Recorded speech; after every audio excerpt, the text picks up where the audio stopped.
Savannah, you want to wait a little longer? 1 second, yeah. Okay. Morning, Bradley.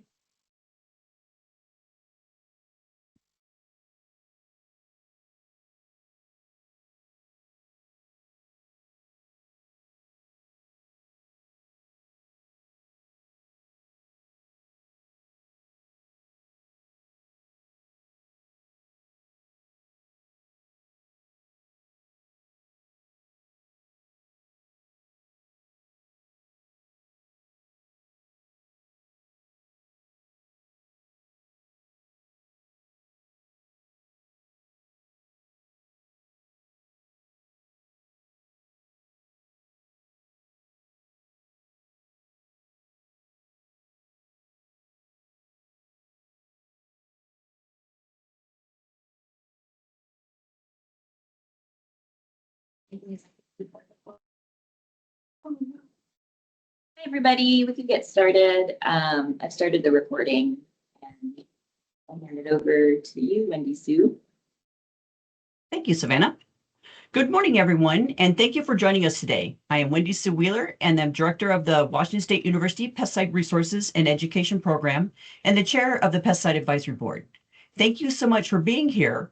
We have a full agenda with important updates from our colleagues across several programs at Washington State Department of Agriculture. So I appreciate your time and attention. Next slide, please.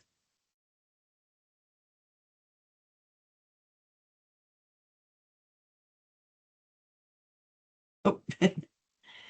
So for the Pesticide Advisory Board memberships, some voting and non-voting members' terms are expiring. We've reached out reached out via email to folks regarding that. So look at those emails and make sure that you can respond in a timely manner. That would be great. And for the Liquor Control Board appointment, Carrie Tumble replaces Matthew Murphy. Welcome, Carrie. And I'd also like to thank Matthew for his time on the board. With that, let's get started with our first topic, an update on neonicotinoids from Delina Blair. Oh, I got to do this, sorry. Pesticide licensing and recertification credits. Have your license number ready to type into the chat. Additional questions and public comments can be submitted to the email PAB as in boy at agr.wa.gov.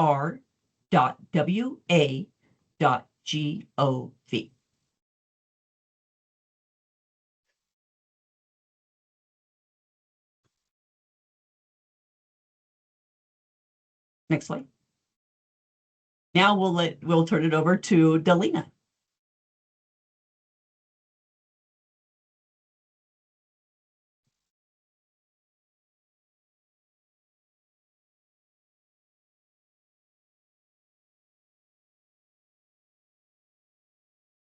Thank you.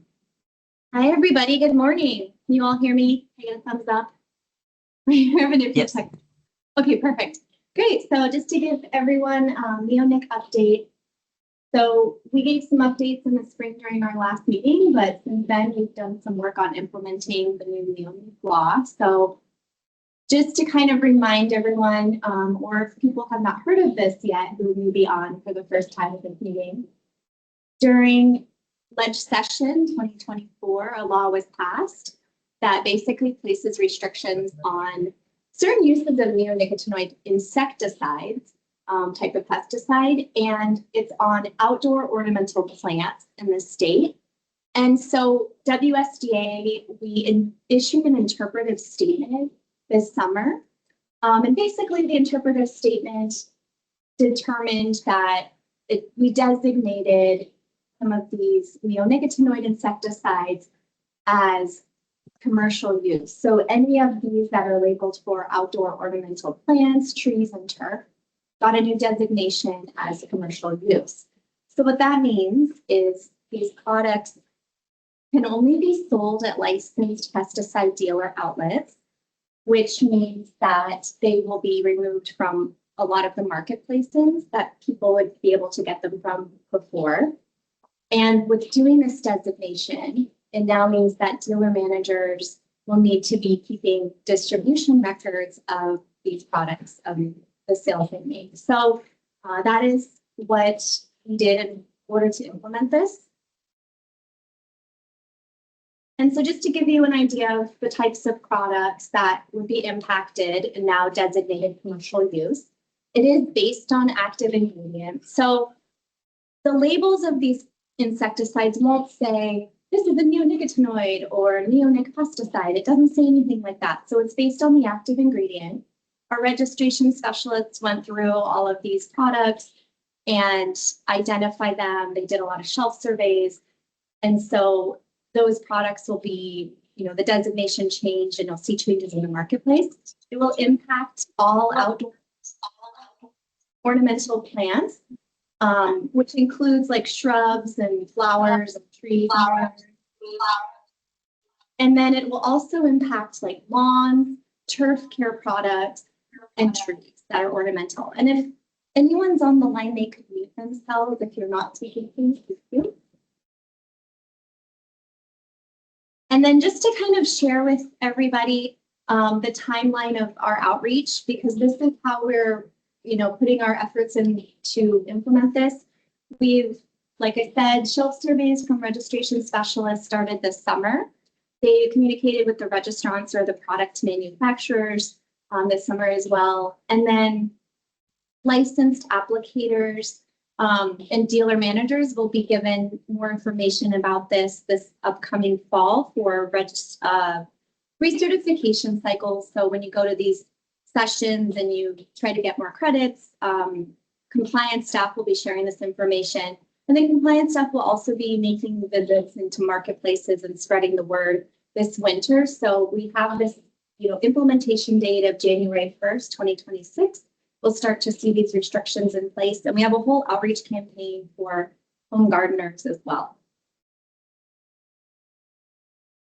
So just one of the things that we've done to sort of help with this outreach effort is we've created some web pages. This is our main landing page for neonicotinoids. And you can see as you kind of navigate through this page, I'm going to just kind of share with you some screenshots, but this QR code does take you right there. So it starts out with kind of identifying the active ingredients that are impacted. You can download our interpretive statement. And you can also see sort of a chart of who is impacted, the various stakeholders that would be impacted and how. So it'll identify by group, and there's all these different resources there as well. So we're expanding it, and as we develop more outreach materials, we'll be adding to this page. And then it kind of describes our intent. And with that, you'll see, the intent that was this law came about. We have a pesticides and pollinators page where there's a lot of information on how to protect pollinators. So if you were to travel to that page, this is newly updated. There's a lot of resources here, really geared towards applicators and home gardeners for pollinator protection resources. And then also from there, kind of talks about some of the partnerships we have to protect pollinators, one of which is FieldWatch, where you can click this QR code and that'll bring you to FieldWatch. But FieldWatch is basically a nonprofit organization we've partnered with, where they have mapping resources for, apiaries. So bee, it shows you beehive locations. It also shows you organic crop locations and specialty crops. So producers can put their information in here, and then applicators can go in for free. And they have this service where they can find out where these sites are and make those connections. They can call the apiaries. They can, make contact. They can avoid spraying in certain areas. So it's basically a preventative resource that may help prevent damage from spraying. Okay, and then this is just to show you where in North America these are located, who's been partnering with FieldWatch. And so we joined the beginning of 2025. So we're on this list now. And you can see where we're at so far with mapping it out in Washington State. any questions? We have, are you able to monitor the chat over there? You can unmute yourself too. We're having a few tech snafus right now. No questions at this time. Okay, thank you.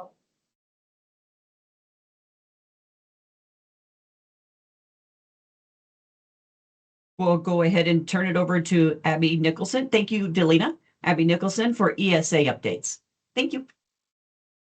Great, thank you. Yeah, my name's Abigail Nicholson. I also go by Abby. I've been working with the Department of Agriculture since 2014, so I've been doing this a while. I'm currently acting manager for our Natural Resources and Agricultural Sciences group, and I'm here today to give you a few updates on one of our primary programs, which I call our pesticide stewardship, and kind of this ESA talk in general with the new requirements showing up on labels in recent years. Next slide, please.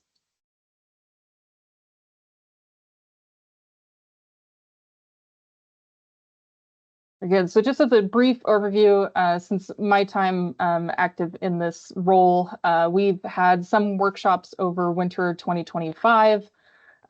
We had 3, one in Walla Walla, one in Mount Vernon, and one in Colfax. 2 of those in Walla Walla and Mount Vernon were in coordination and done with Compliance Services International and Danny Lytle with Oregon Friends of Forestry. So the one in Colfax was done more so just WSDA on our own with help from a few contractors and local connections that we had. And the main emphasis on these meetings that they're always in person, and it's a way to educate people on these new point systems, the menus that are coming down and showing up on labels. We wanted to make this very interactive, so it was facilitated, and it gave folks a way to give anonymous feedback. I really enjoy the use of sticky notes because it's very clearly anonymous, and we grouped these things together. So where we could learn from those participating about the concerns or non-concerns of these new rules coming down, but also for them to learn about what those are. So it's tandem giving and receiving information during these workshops. So we learned quite a bit. And now we're ready to move on into the 2026 presentation season. So go ahead, next slide, please.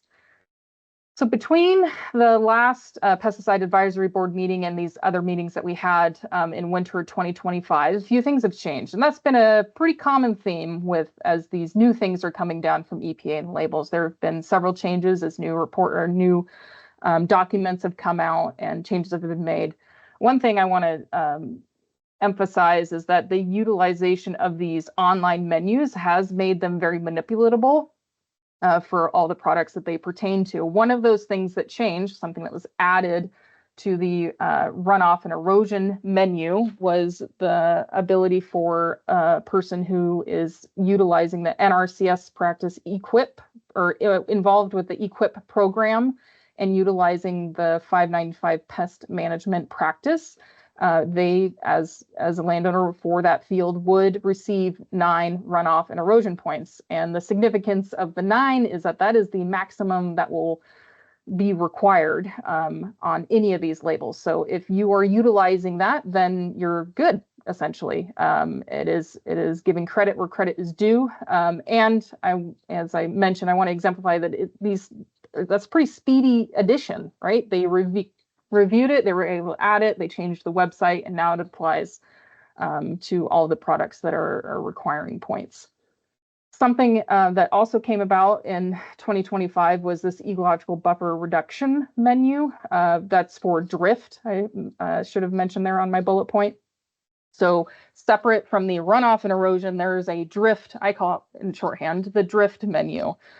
So that is new, and it's an ecological buffer for drift, not anything else. It's specifically for sensitive areas beyond the field, not for humans, not for anything else. So it's an additional menu that some labels will be pointing to, and that is what we intend to educate on, in addition to the runoff and erosion come this winter. EPA had also has released a few tools to help try to make these calculations a bit easier. One is an Excel calculator. So there's a separate sheet for both the runoff and drift menus that can be utilized. There's also now a web application for these calculations, more of a click-through situation where you can answer questions. These have been released with some mixed reviews. To my understanding right now, there is some error in the drift web application calculator, and EPA has been relatively responsive. I also noticed that they have been frequently updating their PDF version of these menus. So it's more of a worksheet style, another method that you can use to help calculate these points. So they're continually making these updates. So I do take that as sometimes it can be difficult to transition with this change, but I am also happy to see that these changes are being made when they're brought forward. So I'll be using the worksheet as I go through and changes and teaching those changes in the workshops to come. Next slide, please. Great. So, and one of the No barking. No barking. I won't bark, I promise. Please mute. So one of the other things I want to emphasize is that this change has been pretty drastic. You know, we're going from some things in the early 2000s when these lawsuits started coming out. They were very one size fits all, and those instructions are very coarse, but that did make them simple. Now we're moving towards something that is more complicated. Multiple menus, there's points, there's percentages, but it is much more refined, and unfortunately that will make it more complex. And that's one of my primary goals and jobs, is to help us through this complexity to make sure everybody understands what's being asked of them, and everybody understands where they stand, and how these new rules may or may not impact them. So go ahead, next slide, please. All right, so what's next? With these changes that happen in 2025, this isn't going away. We will continue teaching. I will continue teaching the menus with the idea of every time I'm teaching this, especially in person, again, the giving and receiving feedback. We really want to know where those gaps are. We have found in some cropping systems that there is not much of a gap. There's been so much giving credit where credit is already due for other conservation practices that people, or for conservation practices that people are already employing. Some cropping systems are doing well in the way of the menus, but we are still searching and still welcome and open, and really want to hear what cropping systems are maybe struggling or would be struggling with these new additions, these points and menu systems. So I'll talk a little bit more about that in the next slide. One of the other things that's coming up is we were awarded as Compliance Services International as the lead. We're awarded a specialty crop block grant for more workshops, and again, understanding that need, and hopefully by the end of this, or not hopefully, but the goal is to come out of this with a tool so it's very crop specific, where you might find more information, or where you can find assistance with some of these conservation programs conservation practices if you need them. So again, you got to ask where the gap is, and then if you have a gap, try to help fill that gap. In the near future, we have another workshop that's being planned. The energy for this workshop came out of our series of other workshops. Folks in the Walla Walla area, the Conservation District, and this Andrea Cox with the Washington Association of Wheat Growers were engaged to hold their own workshop with our help in Walla Walla later this month. I have a QR code. You can, if you're interested or know of anybody interested, you can register with her. It's being held at the Walla Walla Community College down there for an afternoon, and we will be going over the menus, both the drift and the runoff and erosion menu, and how those operate. Also, what we're moving forward with is supporting the STAR program inclusion as one of those 9-point conservation programs. So if you have a particular STAR rating, then you can essentially qualify for 9 runoff and erosion points. So that is in the works. There's been some data analysis, and with the National STAR program, they've been helping push that forward. Next slide, please.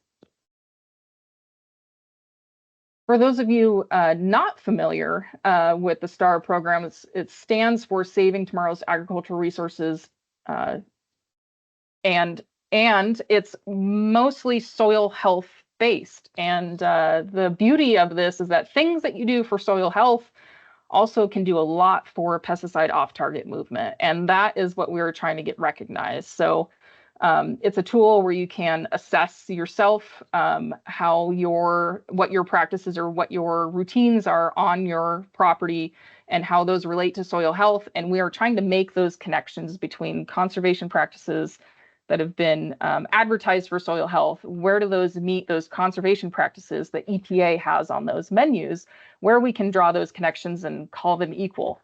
So it's an online tool. It is voluntary. If you can use it just to assess for yourself and not submit any information. And then there's another step in which you can take it a step further. And the end goal with the STAR program is also to provide incentives through various routes of, financial incentives to utilizing the STAR menu. So I think it's a great program, and I think it's a great connection that we really need to make between pesticides and soil health and how they can benefit each other. Next slide, please. So we had a bit of a conundrum. We did our workshop in Colfax, and that was in February, and we found that the conservation practices that have been in place and working for many years are, for the most part, satisfactory for getting to those 9 points in that area, dryland type cropping system. So we're at the point of, with our pesticide stewardship program, or the group of us working on this and the education, well, where do we go next? We can't go everywhere at once. There's essentially 3 of us, and we're not all full time with this pesticide stewardship program. So where can we go next? I hesitate to just say, man, we should just go here because of blah, blah, blah. We want to use some of our data to inform our decisions. So we did that. We have a quantitative process with some strong qualitative elements, but we utilize numbers that we had, information that we had, the data that we had. So crop, acres of those crops, and active ingredients that are around or used or have the potential for off-target movement. So we combined all of that, and go to the next slide, please. Combined those metrics to come up with some sort of a rating. And I realized when I was reviewing my slides this morning, PowerPoint did me a dirty and moved one of my arrows. So that top left box, and I understand you can't see the numbers, I could not make it big enough. It's difficult, Washington, the way it's shaped and where I want to have my words on my PowerPoint. But that top left box arrow should be for the Puget Sound, Northwest Washington region. Anyway, so we combined these metrics to come up with not necessarily where we're going to go, but where we're going to go first, more of a rank of where might the most need be based on the information that we have. And we found that Northwest Washington and South Central Washington, they're in the middle bottom, those are the areas in which we would like to target. There's an opportunity with that specialty crop block grant to do some work in Northwestern Washington. And we also have interest, as we've seen with our workshop that's happening this fall. That's kind of a one-off event right now, but we have the opportunity and some numbers to back up that maybe South Central Washington would also be a good area to focus on for these education events, and try to get the information received and given in those events. So that's our plan. If anybody has any suggestions or have heard of any particular needs with particular cropping systems about these new point systems and menus coming down onto the label, I would love to hear that. So with this opportunity to have in front of me with this particular audience, if you're hearing of a great need from any particular cropping system regarding ESA and labels, I would love to hear it, because that'll help us and could guide us in a particular direction. So that's all I have for now. My next slide, if you could go there, I have a QR code. You can email me directly, but I also take phone calls. So thank you very much. Thank you, Abby. Any questions? Have some time.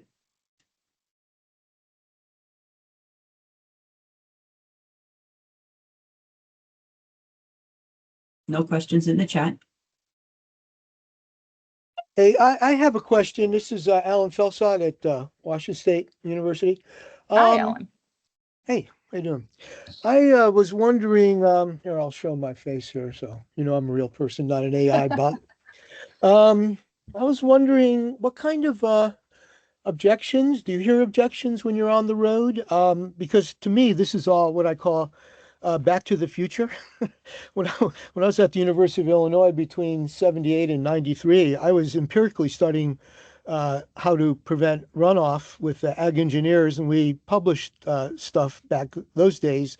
So none of this is really new, and it's what growers should be doing anyway. So it makes me wonder what there's not really nothing new here. All these we used to call them best management practices. I don't know if we still use BMPs, but what objections or what issues are you hearing? Because these are practices that should be practiced even if there were no pesticides. Because Right. back in those days, erosion, especially in the Midwest, was really the big problem. Yeah. I will say from my experience of the meeting that we had in Colfax, we started off with a panel and there's some private sector and public sector folks there fielding some questions. And, you know, of course the audience got involved, and the tone of the room was a lot of like, you know, this is a lot. This is a lot to be asked, you know, economically, time wise. You know, some of these conservation practices that there are on the menu are, um, you know, major modifications to the landscape sometimes, you know, berms or, you know, riparian buffers. I know that can be a big cackle raising topic.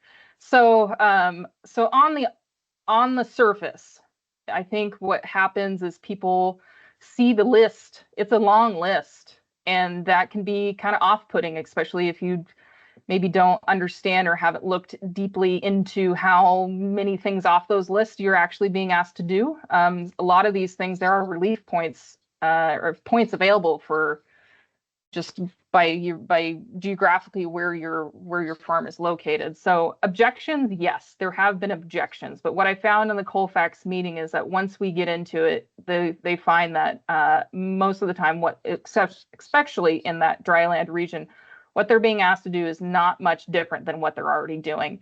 And I think the disconnect comes from when you're talking about soil health or erosion, especially erosion, you can see it. You can see it visually with your eyes. With pesticides, you lose that sight, sense, and smell. And so the CSA topic and soil health topic are being advertised or educated as two very separate things. And the objection comes from, you know, we can't see it, or there's a lot being asked of us. And once we make that connection and that they're really the same thing, I think that's what happened at the Colfax meeting. We're really trying to prevent the off-target movement of the same thing, whether it be sediment, nutrients, or pesticides, and they all work in the same way. So Yeah, I wasn't surprised when you said that about the Colfax because, you know, they do have to practice very important soil conservation practices because of these 45-degree or a little less slopes are just, I can't even believe we farm them. We never did that in Illinois. I was going to suggest that you have different landscapes. So if you're up in Northwest Washington, I think runoff issues are a big thing there because there's so much streams and whatnot. But down here in the South Central, I think drift is a bigger problem. Although there is one thing that I'm not sure if it's addressed. We have lots of drainage in orchards. Which actually is actually it's actually maybe what causing a lot of the problems. But there's nothing much you can do about the drainage, especially if that's out of the control specifically of the orchard owner. So that's something else to consider. But I would say orient your presentations to what's the main concern rather than just do everything. So in Colfax, you might have focused on drift and not necessarily soil conservation measures, because if they're already doing that, then, you know, what will help is drift mitigation. Yeah, and I'm interested to see what this new drift, what do we call it, ecological drift buffer reduction menu, if you say the whole thing. I think that will spur. We did not have that back in February, so that's the new thing for this year. And I'll be curious to see if more concern comes up, especially like as you point out in the dryland areas for the drift menu rather than the runoff menu. Great conversation. We probably should move on. We've got a pretty tight agenda, but thank you, Alan, for those points and comments. And I appreciate it, Alan. Abby. Thank you. Selena? Hello again, everyone. Just gonna do sort of a quick overview of some federal update and kind of describe where WSDA fits in this and our role. So there's a link on here. This QR code will take you to APCO. It's the Association of American Pesticide Control Officials. And this organization has, a lot of federal agencies, states, U.S. territories that work together on these projects. And there's a lot of stuff going on with ESA at the federal level, different work groups that we are involved in, staff from WSDA are involved in, to basically bring attention to Washington issues and, carry our voice from the Northwest to the federal level and describe how things are impacting us. So just wanted to share that. There's just some transparency there because there's a lot going on that you can check this out. So I'll leave that up for a second. And then just to kind of outline some of the most recent activities that have been going on this last year. The Phytal Insecticide Strategy was released in April. And I wanted to highlight in July, there was a USDA rescinded the RUP pesticide record keeping requirements, but I wanted to bring this up because there's been no change in Washington state. So if you've heard about that, we are doing business as usual. There are record keeping requirements, Washington state laws, those have not changed. So I just wanted to let everyone know you still need to keep your records. I also wanted to bring up a couple of things that are coming soon from the federal level that you will see coming out. We had the rodenticide proposed interim decision that, had been released a couple years ago, and they received a lot of comments, a lot of public comments. We've been calling this the rodenticide strategy, and that's supposed to be released soon. So we're just kind of waiting to see any updates on rodenticide use. And then we also, Abby had kind of talked about these conservation programs that get you your 9 points of mitigation. Well, there is going to be an EPA is issuing an information collection request. And so they have this process that they're going to release a public comment period for. So that's coming soon as well. So keep an eye out for that. If you are interested in conservation, if you have a background in that and you would be interested in providing public comment or providing information to WSDA, because if we plan to comment, that is helpful as well. So there's also in the spring pending the fungicide strategy draft that is also planned to be released. And so there are a lot of things coming from the federal level that we are well aware of, that we kind of keep an eye out for. And if you're interested, you could do so as well. So all of these come out from OPP, the Office of Pesticide Programs, EPA's update. So this QR code there, if you go there, it'll pop up a window and you can sign up to get EPA's listserv as well. So this is one of the ways we stay informed. Another way was from all those various national work groups we're on.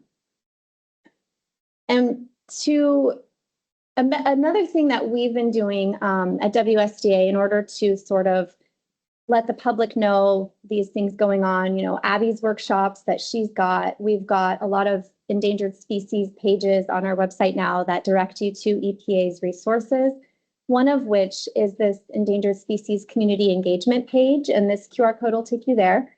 And just to kind of go over what you can expect from this page, it talks about our role, how we're involved. It also talks about how you can get involved. So there's some guidance on submitting public comments to EPA.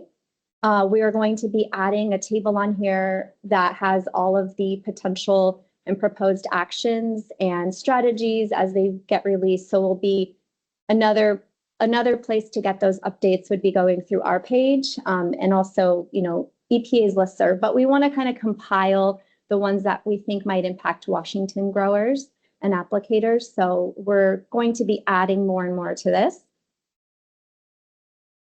Another thing we plan to add to our ESA pages are more and more resources. So a lot of stuff is coming out now. We want to make sure we vet them before we post them on our website, but we've got some exciting things that we've seen third parties produce.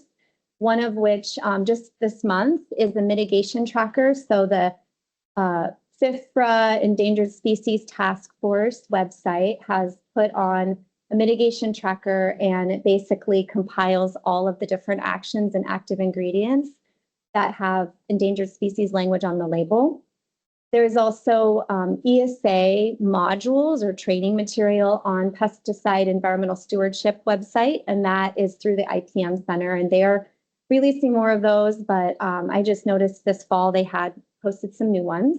And I have on here coming soon, this is one we're excited to see, is Crop Life America is putting together a 4-part Endangered Species Act video series. They've partnered with Stanley Culpepper from University of Georgia. So that will be exciting to see. But I just saw an email this morning that they have released a PowerPoint presentation on there. So we're going to be adding more and more of these resources to our own website to connect to growers. And if you come across some that just seem like they're really good information, or they seem like they have a good audience reach, let us know, because we would like to expand what we've got available on our own website. If you have ESA questions, my contact information is on here and I can direct you to the right folks, but we also have, contact up here. You saw Abby, so you know what she's been working on. But if you need help to implement conservation practices or mitigations on your farms, you're interested in the workshop, then, contact the Pesticide Stewardship Program. Margaret Drennan's contact is up here. Or if you're looking at interpreting pesticide labels and you have questions on compliance and complying with ESA requirements, then you'd want to contact the Pesticide Compliance Program. Here's a direct line to Tim Stein as a program manager, or you can just say pcompliance@agr.wa.gov, and that would get you to the general compliance line. Or maybe you have questions for me. So my contact up here again. And I don't know, do we have time for questions, Wendy Sue? I think we're kind of We over do it. not. Okay. We are over, so we definitely want to move forward. But thank you, Delina, Yeah. that was great. Here's Tina. We'll move on to Tino for certification and training updates. That's not. Yeah.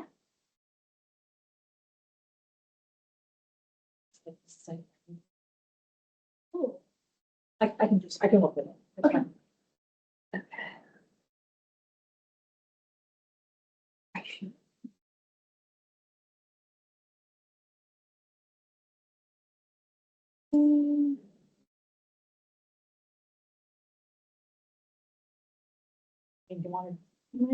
Okay, I think that's, yeah. We're going to try to switch screens over here. Yeah. Tina. So 1 sec.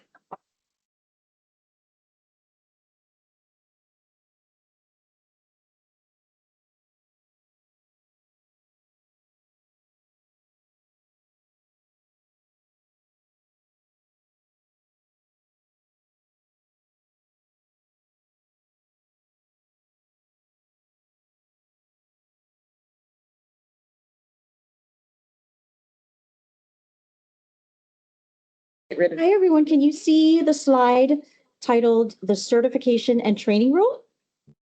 No, Not yet. No, not yet. not yet. Okay, I'll just work with what's up there. That's fine.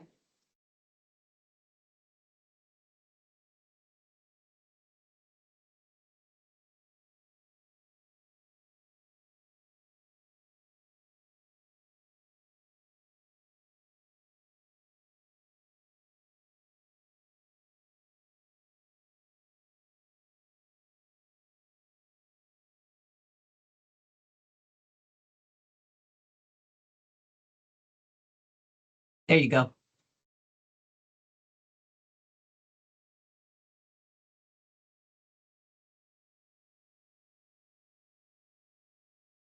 So you see the certification and training rule presentation with We today's do. date? Oh, great. Okay, perfect. Let's get started. So the last few advisory board meetings, I did present on the C&T rule, and I'll continue to do that today because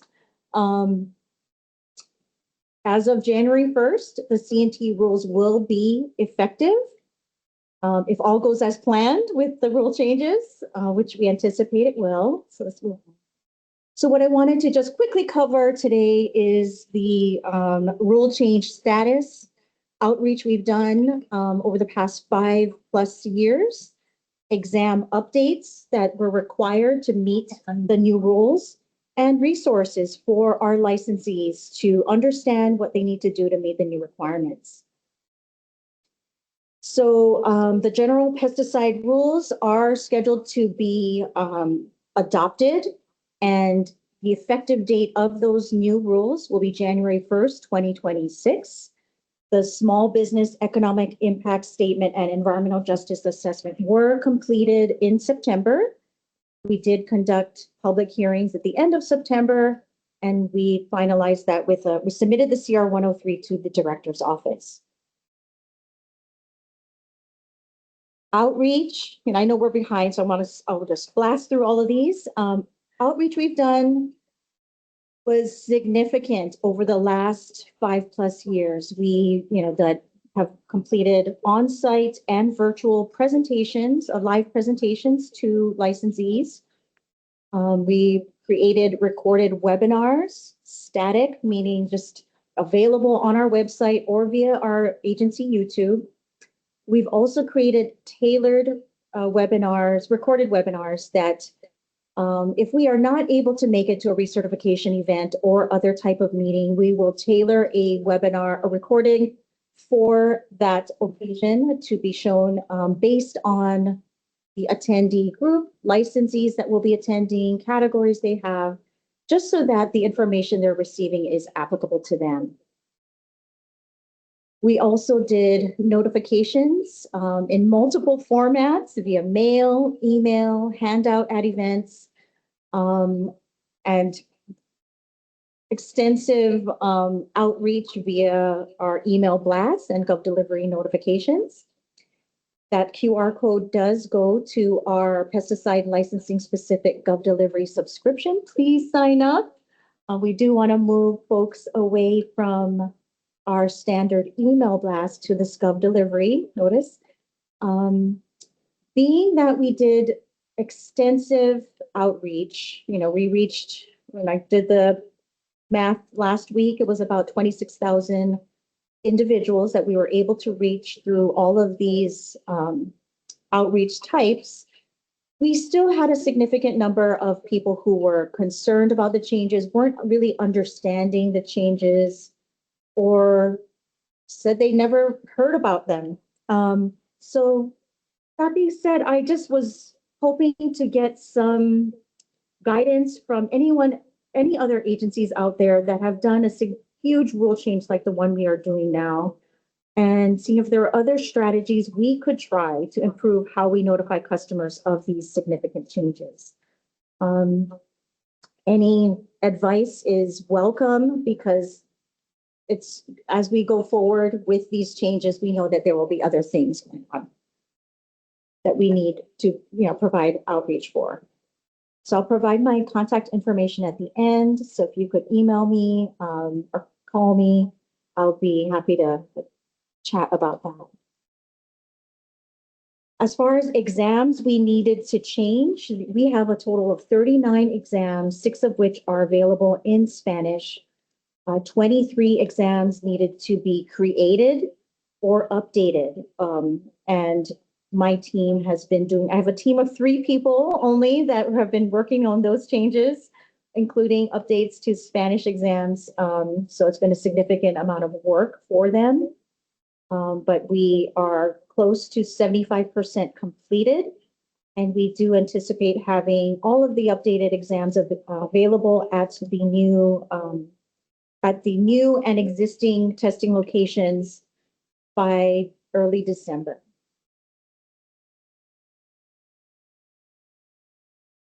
So enhanced resources. I did want to share, I'm going to try to share my browser.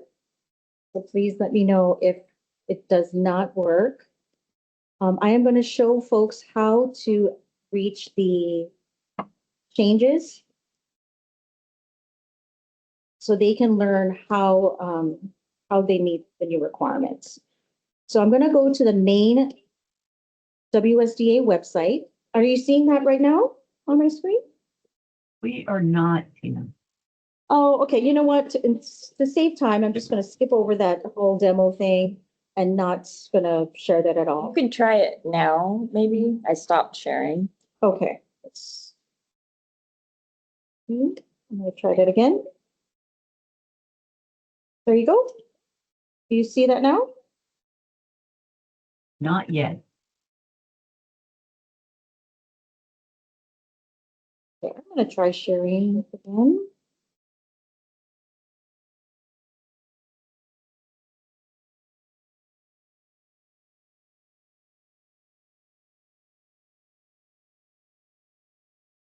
There we go. Good. All right, okay. So when licensees get to the main WSDA website, that's at agr.wa.gov. You can either use the search function that's usually available at the top here, or you can use the Let's Find It. You type in certification and training, enter. It will be the first option available to you on the WSDA search. You click that. This is our landing page for all of the certification and training rule changes. All of the pages on the CNT rule change web pages are available in English and Spanish. So I'm going to show folks how to get to where they need to go in terms of how to understand what they need to do. So we'll go to view the how to comply CNT changes. So these buttons are available here, requirements by license type, requirements by category, and the CNT course or quiz. So these two options here, you must go to understand what you need to do.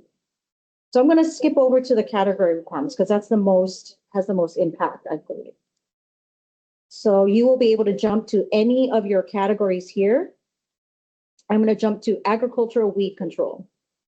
This will tell you if you need to make weed control applications, which you do with that category, you just need to take the CNT course or quiz, and it provides a link to that course quiz page. Additionally, if you need to use space fumigants or non-soil fumigants, you need to pass the new exam. If you need to make aerial applications, you need to pass the new exam as well. So I'm going to scroll down. I'm not going to go through every category, but I'm just going to show you that a lot of them will just say take the CNT course or quiz. And when it says that, that just means the same CNT course or quiz. It's not multiple courses or quizzes you need to take. It's just that one. So I'm going to show you what that means. Okay, so CNT course or quiz options. So if you want to take the CNT course, it is just one course that'll cover multiple topics for you. It covers all the missing, what's called competency standards or topics that EPA says we're missing from our current manuals and exams. It's all smushed together in this one course. It's going to be available starting January 1st from multiple sources.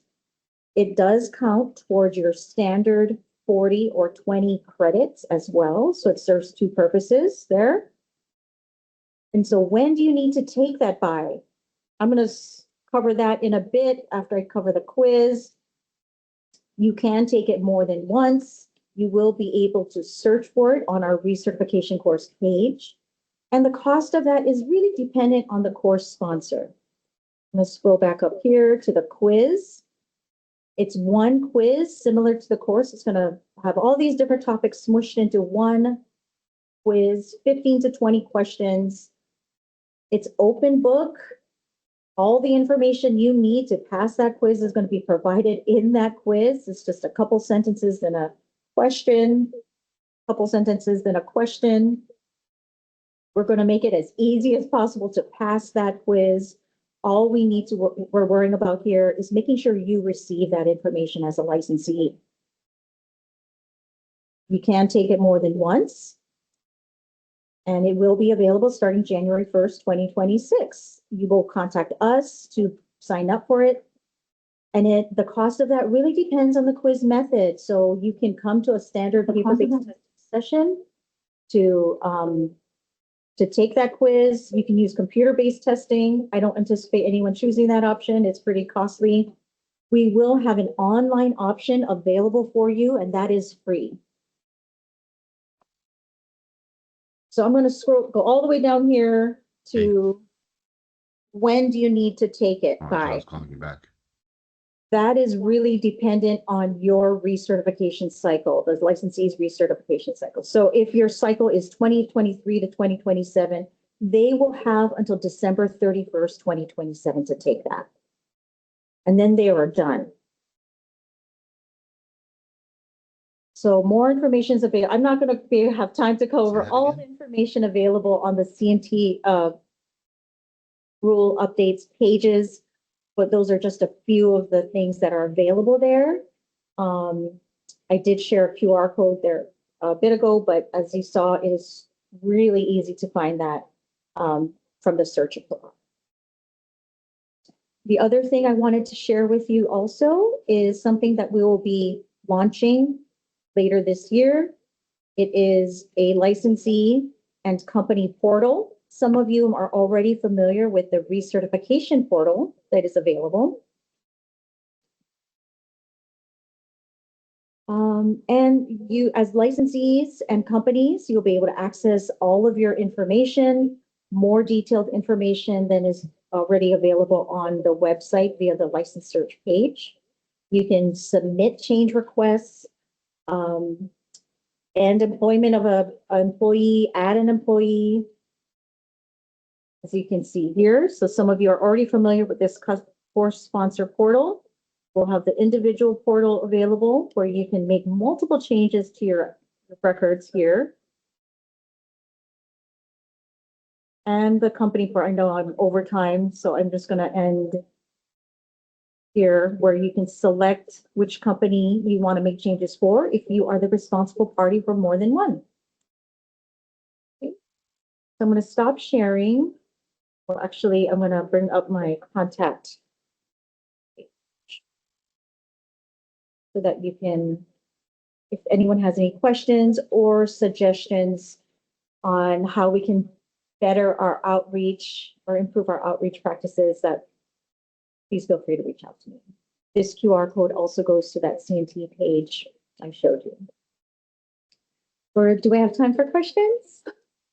We do not. We are severely behind. So, but thank you, Tina, for that very informative and important information. We may have it like during the public comment period. We could potentially open it up for questions again. So, Okay. thank you, Tina. Mhm. We'll move on to Josue Jimenez, and he will give updates on the Pesticide Technical Assistance and Education Program curriculum. All right. Savannah, if you could bring up that PowerPoint.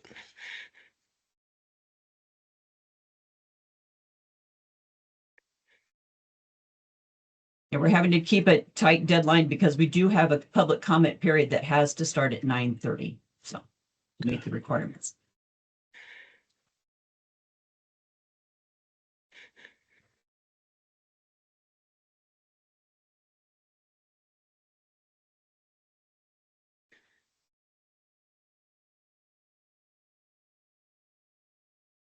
And I start on slide 44.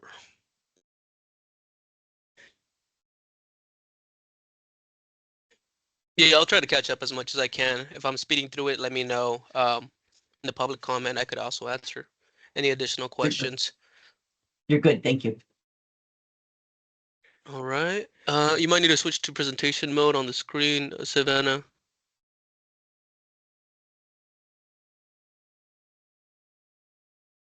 All right, but I can start off right now. Good morning, everyone. My name is Josue Jimenez. I'm the Education and Outreach Supervisor with the Technical Service and Education Program, or TSEP here at WSDA. I've been with the department for about 4 years, focusing on bilingual outreach and curriculum design with our pesticide safety education efforts.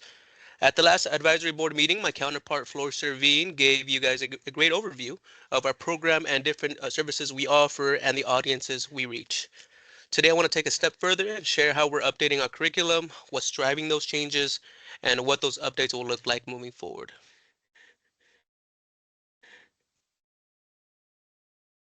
Thank you. So one of our biggest drivers behind these curriculum updates is what we're learning through our tri-agency partnership. This is a quarterly meeting of bringing together WSDA pesticide compliance, TSAP, Department of Health pesticide program, and LNI Department of Health compliance. So these three agencies are looking at pesticide incidents from different perspectives. We review investigations, illness reports, and inspection outcomes side by side to really understand what's happening out in the field. These discussions aren't just about enforcement, are not just about enforcement, but they're also about learning. And by comparing these cases, we identify where the workers or employers are struggling, right, to apply the worker protection standard in daily practice. That insight really helps us pinpoint the training gaps or misunderstandings that lead to repeated exposures. And that's where education comes in, taking what we see in the field and turning it into lessons that explain why incidents happen and how to better our training, how better training can prevent them. That collaboration has directly shaped the curriculum changes I'll be sharing with you today. Next slide, Savannah. All right. So the program that's going to have the biggest change is the handler program. So it's one of our largest statewide training efforts. It's where we reach the greatest number of participants every year. These are individuals who are directly in contact with pesticides daily. They mix, load, apply. And when we're looking at the data or the reports, most reported exposures are linked in one sort of way or fashion with handler activities. So when we're talking about curriculum changes, this is where we'll have the biggest impact, right? We want to go straight to the source, to the people handling these products, and make sure we're not just teaching, right, compliance rules, but make sure they're understanding. The goal is really to build awareness on why the label requirements exist, WPS rules are in place, looking at behaviors that lead to that type of risk and how to prevent incidents before they happen. Next slide, please. So our handler program has always included a strong foundational elements of lectures, hands-on activities, label discussions, and group conversations. Those aren't going to go away. They're part of what has made this program effective for so long, so known. But as we move forward, we're updating on how those elements come together. We're adding a case-based learning layer, bringing in real exposure incidents so participants can connect to what they're learning to real-world outcomes. Trainers are stepping into more of a facilitator role, right? Encouraging participants to think critically, share their perspectiveness, and apply lessons to their own work environments. So while the core of the handler program remains, the way we deliver it has become a little more engaging, more reflective, more adaptable. And as I mentioned earlier, the goal really isn't just to teach, but it's to build critical thinking, accountability, so participants walk away ready to apply safer practices back on the job. Next slide.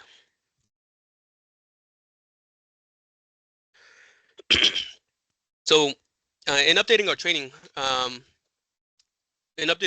right? So we're taking, like I mentioned, what's happening out in the industry. We're moving simply from teaching the rules to help participants understand the decisions and behaviors that lead to that exposure. Like I mentioned, this curriculum is going to integrate real cases, actual pesticide incidents from Washington. During each session, participants will work with groups to really analyze these cases, looking at label requirements, WPS points that come into play. What were the actions from both the employee and maybe the employer side that contributed to the exposure? What lessons can we learn to prevent similar incidents from happening? So this new discussion-based approach allows participants to connect the rules to the rules they're learning with the decisions they make daily, strengthening retention and safety awareness. And I want to give you guys, next slide, a little bit of a snippet of what that's going to look like. Here we have a case example of an air blast application exposure. Just to go through it real quick, a 38-year-old unlicensed handler was operating a tractor, pulling an air blast sprayer to apply a mixture of miticide and fertilizer to fruit trees. He was reporting wearing a full chemical resistant suit, a respirator with vapor cartridges and pre-filters. During the task, he noticed a strong odor and taste of the product, but continued working. After the application, he removed his PPE, drove home about 25 minutes away, removed his contaminated clothing, changed into clean clothes, and returned to finish his shift. Over the next several days, he developed stomach issues, but continued applying the same product before seeking medical attention on the fourth day. So, the gears are turning. We're trying to figure out what's happening. You know, understand. We, put ourselves in the person's shoes. The actions that they're taking, what's going on. We want to learn from it. And the next slide is going to showcase how we're going to put all that into play. We're going to divide the classroom or the course into 3 rooms. 3 groups actually. One group is going to be focusing on the requirements, another on the actions taken, and group 3 on the lessons learned. And we're going to be having conversation throughout these modules, or this time allowed. Um, time allowed. And it's something new, something different. We're hoping to get some feedback with our first sessions that we're going to have. Next slide, please. So the goal is really to transform the traditional hands-on learning approach that we have been doing and apply more critical thinking through real-world cases analysis and a guided reflection. What's this timeline going to look like, this implementation in October? All these modules are going to be finalized, and we're going to do a test run at the end of the month and get some feedback with the recertification. Between November and December, we're going to run our test run number 2, get some more feedback, and then implement that feedback into our curriculum. And by January 2026, a full rollout statewide with all the workshops that we have planned for the training season. Next slide. So beyond the handler program, we have also been improving our TCP programs. They're all focused on consistency and accessibility in pesticide education. Starting off with the Train the Trainer program, we're developing educational curricula that trainers can take back and use directly when they train the workers or handlers on their farms or within their organizations. These materials will be bilingual and centered around the worker protection standard, allowing trainers to teach accurately and confidently, regardless of language or location. For the respirator fit test Train the Trainer, we are redefining the structure and clear guidance on building and managing respirator programs in agriculture. With a Spanish pre-license, it continues to support first-time applicators by strengthening the comprehension and the confidence. We have expanded the math and calibration sections. Is something that feedback that we have gotten from the people who have taken our course. They want to see more of that. We've also revised visuals for clarity and added interactive elements to help participants connect the material to what they see both on the exam and their day-to-day work. And lastly, our BMP and technical assistance program remains strong, a strong outreach tool for applicators and growers. We have emphasized our drift reduction, calibration, troubleshooting, and regional demonstrations to show participants how to apply safer principles using their own farm equipment and practices. So these sessions make the training practical and directly applicable to the field. Next slide, please. So in closing, what connects all these curriculum efforts is the focus on clarity, collaboration, and continuous improvement. Through our tri-agency partnership, and it's just more importantly through our stakeholders, our industry partners, our sponsors, and the organization we collaborate with day to day, we're taking what's being said out in the field and turning it into meaningful real-world learning that drives how we educate. The Handler program is leading the change, right? Shifting to what we've done traditionally to more interactive, more reflective, building on those behaviors around prevention, awareness, and critical thinking. At the same time, our other programs share the same goal, working together to go above and beyond what we already do to continually improve the quality and impact of pesticide education statewide. Thank you for your time. I'd happy to take any questions, but I do not know if we have time, and I believe we don't, but I will add my contact information in the chat. Josue, thank you. There's no questions in the chat. Doing some amazing things there in your program. Great. That's great. Thank you. We'll move on to Brent Perry for the registration update. Good morning, Brent Perry. I'm the program manager for registration services. I've been around the department for about 26 years. I've been involved in production ag for about 42. Today, I'm going to shorten this up pretty quick, slide 2, Savannah, and give you just core duties of what registration services do.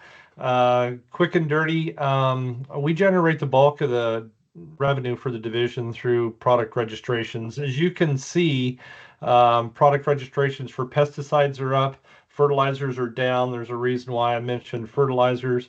Adjuvants are up. Non-specialty. This is anything that's not a Section 3. This is registration lingo. I don't want to talk about home and garden. It's specifically things that are not Section 3. So as you can see, fertilizers are down, but registrations overall are up. Core duties within the program, we're fully staffed.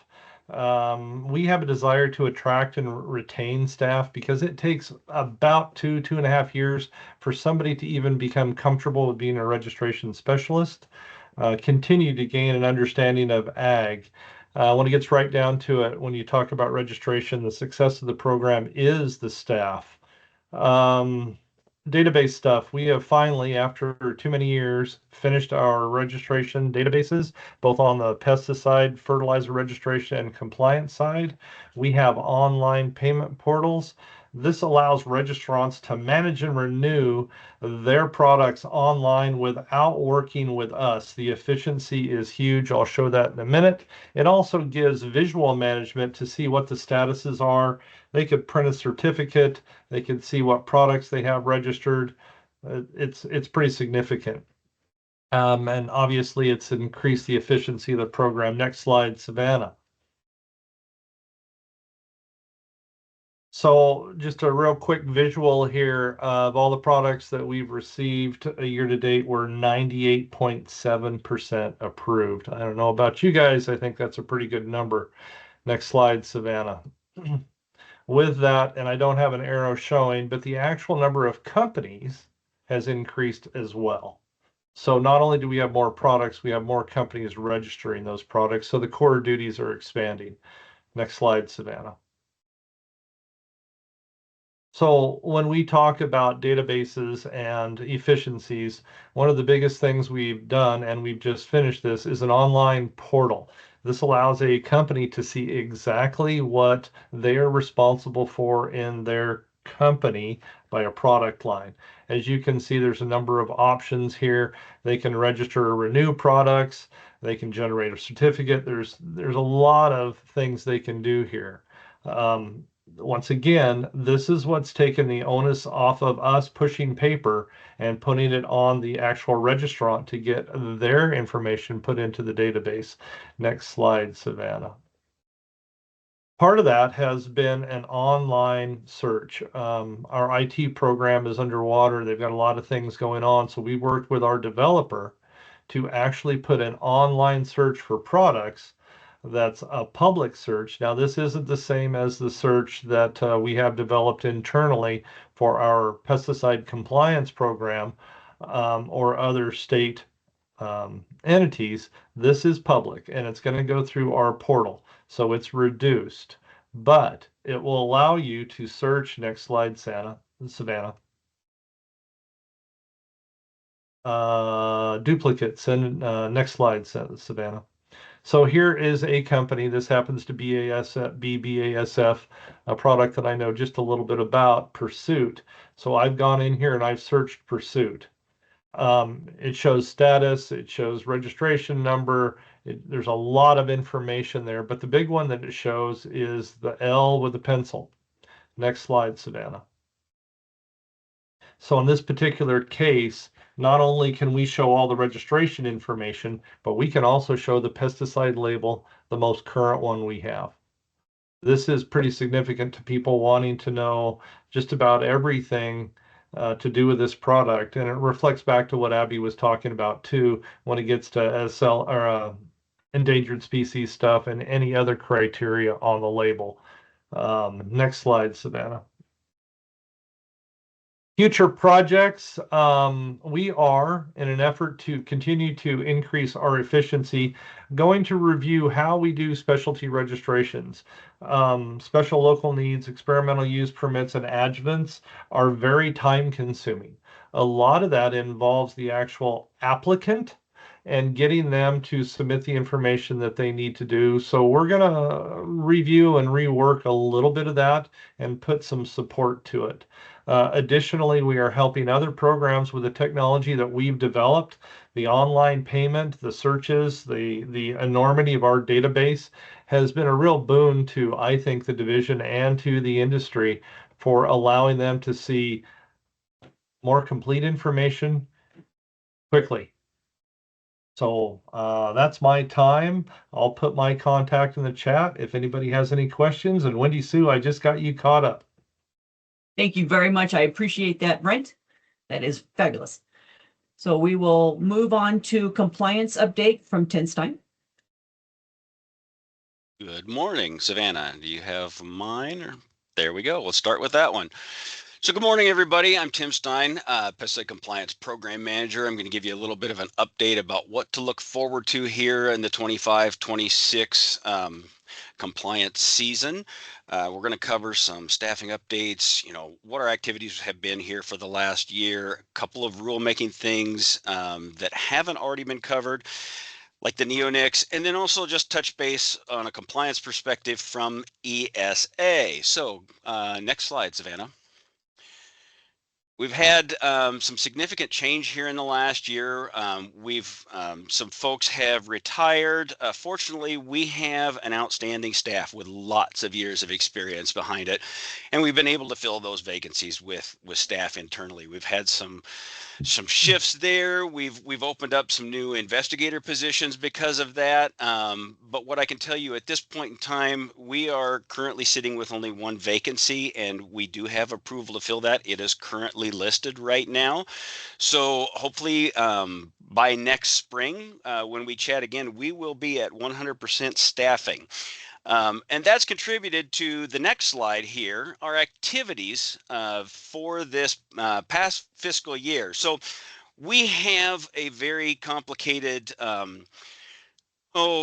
inspection history and reporting timeframes. Our inspections are numbered based on a calendar year, January through December. We have state funding on a state fiscal year, which is July through June. And then we also have some grant funding on federal fiscal year. So these numbers reflect a federal fiscal year that just wrapped up and then the previous year. And you can see that our, our inspections, we've brought on a whole bunch of new staff, but because we're almost at 100% capacity, we're able to get our numbers back up, running with the full staff. And you can see here our investigations. Yes, they decreased this last year. And, if I don't have any metrics or any, idea why, if I had to take a guess, I would say it's because we have more staff out there and we have a larger presence out in the field. And we're doing more inspections. So people are able to ask questions and, kind of nip things in the bud when it comes to compliance issues. They're addressed during the inspections rather than getting to a full-on complaint. So overall, you can see our inspections have increased. The little ones over here on the right-hand side, we've got WPS, and that seems like a low number there. But one of the things I want to point out there with those numbers is with those few inspections that we do, what we're able to reach. And I'll share with you, those inspections constitute contact with about 1,700 full-time ag employee workers. 4,665 seasonal workers, and cover approximately 78,000 acres. Mostly tree fruit, but we do have vineyards, row crops, and greenhouse and nursery in there as well. So, the inspection numbers might look small, but we're reaching out to a lot of folks, and that doesn't even include, the folks that we're reaching out to and making contact with during our compliance presentations during the fall and winter months, and the routine calls and the questions we get at those conferences in between during breaks. So we are reaching out quite a bit with the numbers that we have. Next slide, Savannah. Enforcement actions. This is just this past year. So from October 1 of 24 through September 30th of this year, you can see we've got, 278 notice of corrections. Those are some warnings, 24 notice of intents, which includes civil penalties, license suspensions, and that's approximately 458 inspections that we did, and that's an increase from the previous year. So, we've got new staff, and this is on top of training new staff. About 60% of our staff have 3 years or less of experience. So we're increasing our numbers while we're still training staff. So I wanted to give a shout out to the staff. They're doing an excellent job. It's a good group of folks to work with. Let's go to the next slide. We've got some updates that I want to fill everybody in on.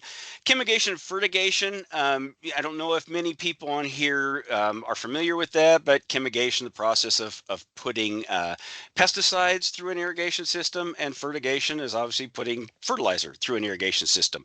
Those rules have been around for a number of years, and the rule change where we're at, we're just waiting for a CR 103 to be signed. What we basically did with that rule was expand and clarify the use of modern technology.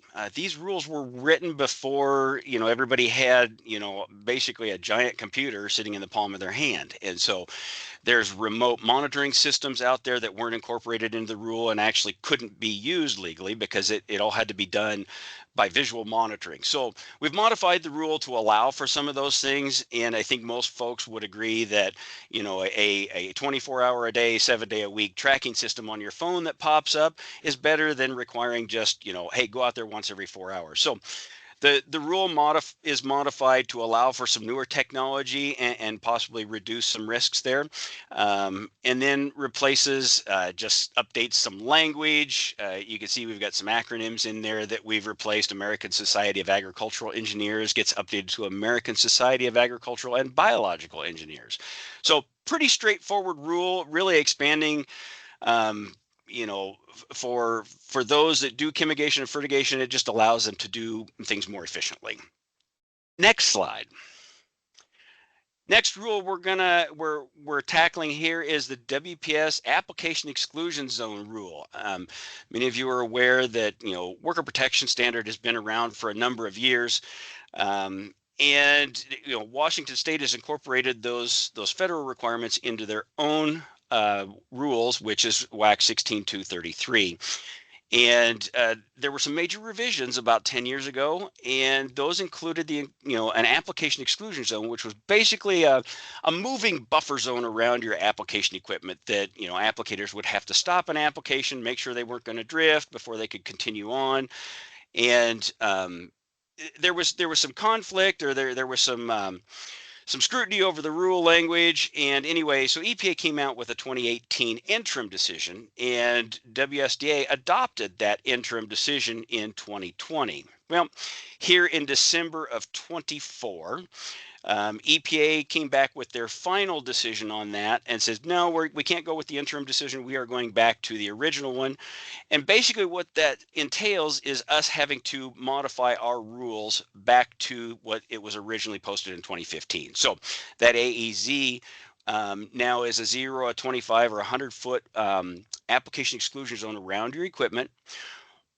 And it extends outside of your boundaries. So if you're right up abutting a fence line, that application exclusion zone extends beyond the property that you may have control of. And there's some very specific wording in there that we're putting forth. So watch for that. The public comment period will be coming out. We're coordinating our rulemaking with Labor and Industries, who has parallel rules that have to say the same thing. We both have to come into compliance with the federal requirements. So that's something to keep an eye out for. Next slide. Please enter your pesticide license number in the chat now, everybody.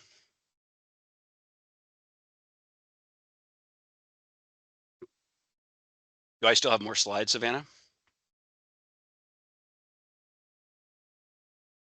I think that's all the slides I have for you, Tim. Oh, okay. Well, I'll just give a quick update here.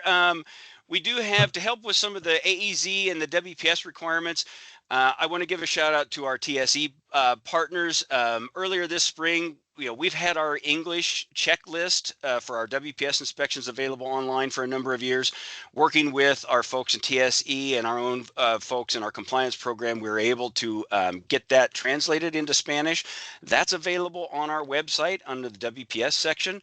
So if you have bilingual workers, Spanish-speaking workers, and you need to give them a copy of what we come out to look for, it's there, it's available. Download that, print it out, make it available electronically, and give us a call with any questions. ESA stuff for us, pretty straightforward. You've gotten a primer from Abby and a little bit from Delina. From a compliance standpoint, we just don't see a lot of the labels yet. But what I want to emphasize to everybody is, the mitigation requirements can seem quite complicated. Really, it comes down to read and follow the label directions. All of those are included, the bulletins, the mitigation strategies, it's all referenced back to the label. Just because you have, runoff mitigation doesn't allow you to have runoff. Just because you have drift mitigation doesn't allow you to drift. You still have to keep the pesticide on your property. So read and follow the label. If you have compliance specific questions, reach out to the compliance program. We're happy to answer those for you. And like Delina said, if you've got, questions about implementing mitigation strategies on your farm, the NRAS program can help you with that. So with that, I will stop there and give it over to our next speaker. Thank you so much, Tim. That was great. We'll change it over to Abby Nicholson to talk about the Natural Resources and Agricultural Sciences program.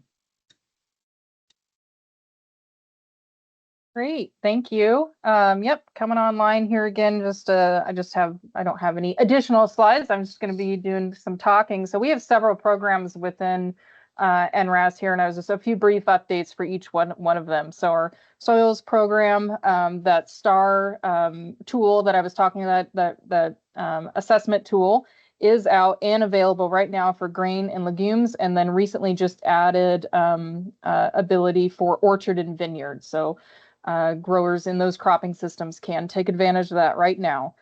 We've also had the dirt data reports on a tool online now. That's a system for if you have soil health information measurements that you want to do some sort of analysis with. This dirt data report is the ability for you to upload it, and it helps you synthesize some summary points of and understand what you are seeing in comparison to other areas. We have a groundwater sampling program for pesticides that has been going pretty strong for the last year and a half now. And it just finished up, that program just finished up a second round of sampling in the Pasco region. And next spring is on target for doing a second round of sampling in the Walla Walla region. We also do surface water sampling for pesticides, and we're just finishing up the 22nd year of pesticide monitoring in various watersheds across the state. I will say that we keep track of compounds that are particular high frequency and high concentration. We have a list, we call it our statewide pesticide of concern list. We have seen chlorpyrifos drop off now because it's not as available for use as it was in previous years. It's fallen out of favor a bit. And then so what we do have on our list, so chlorpyrifos has dropped off, but what we do have on our list is bifenthrin, lambda-cyhalothrin, and imidacloprid.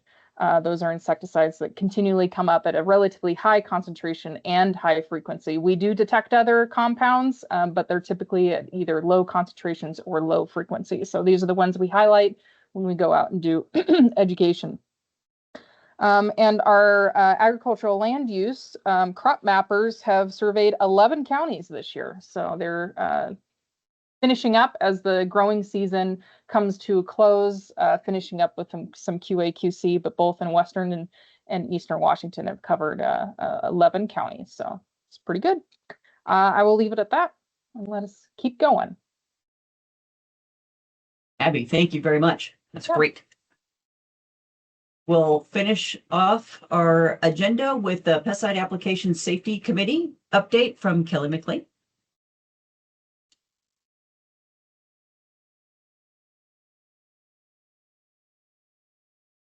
Can everybody hear me?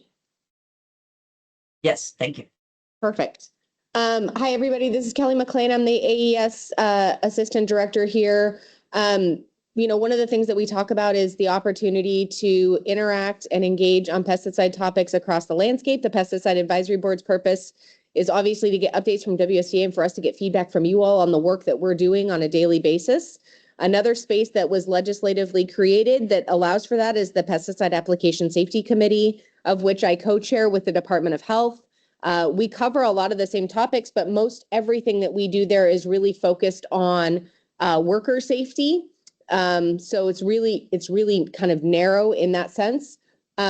we're talking about a lot of things that are both on, mostly on farm in that space, but it is another space where people are able to engage. And we have a meeting coming up in November 19th. And I am encouraging everyone who's on this call, if you're interested, to please attend that meeting virtually.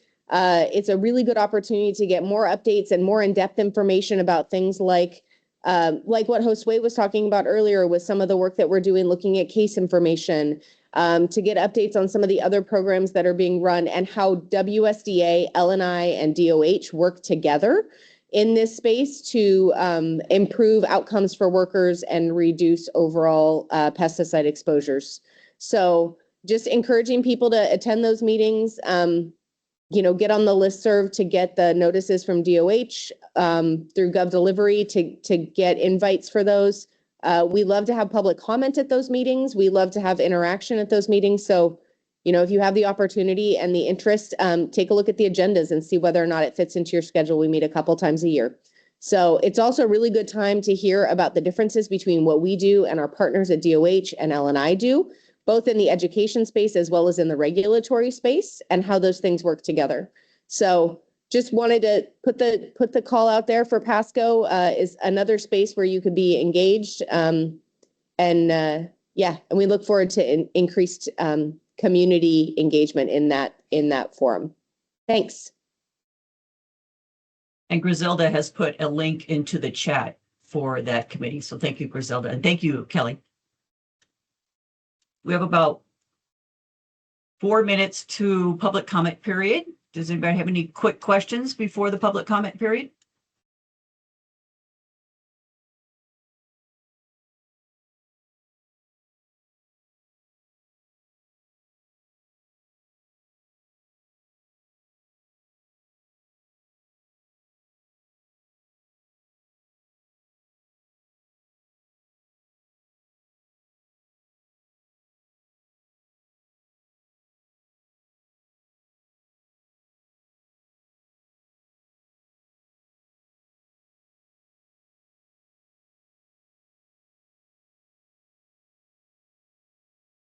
Looks like there's no questions in the chat. So we'll open it up for public comments. Thanks everyone for ending this on time. I know it was a bit rushed. We have an earthquake drill here in a few. So thanks for that. But if anybody else wants to submit public comment, you can unmute or can always email pab@agr.wa.gov.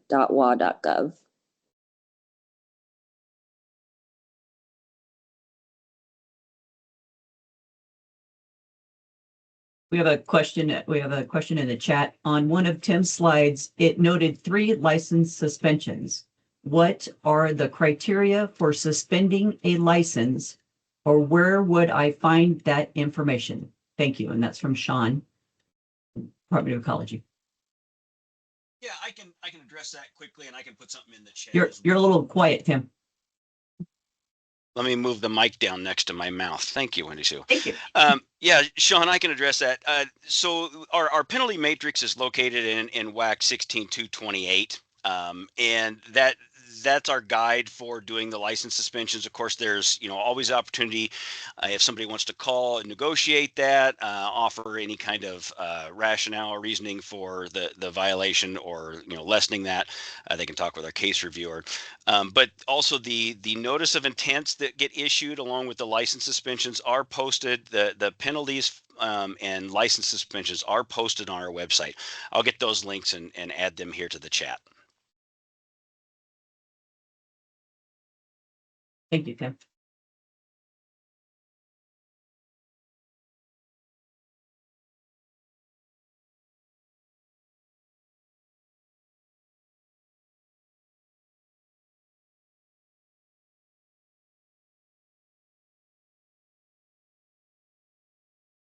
Any other comments or questions?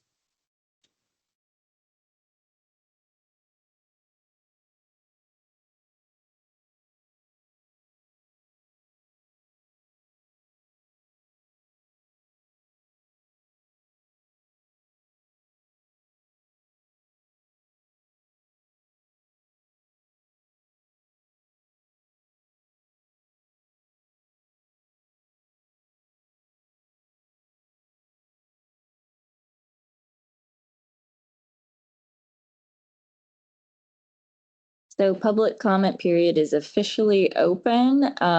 You can unmute or type in the chat or submit to our email at pab@agr.wa.gov. And we'll leave this open for a bit for public comment. Everyone else, thank you so much for presenting and participating.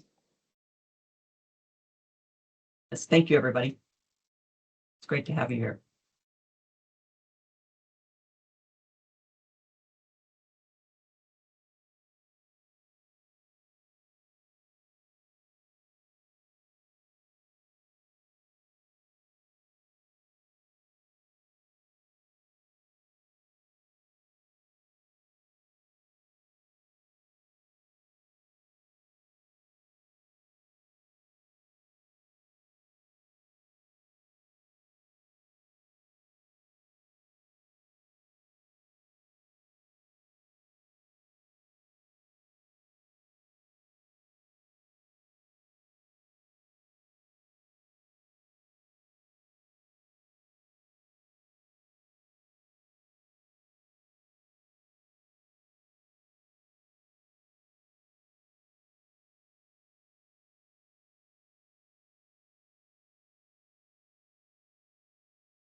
So we will keep public comment open for the next couple minutes till 9:35, and then Wendy Sue, then we can adjourn officially.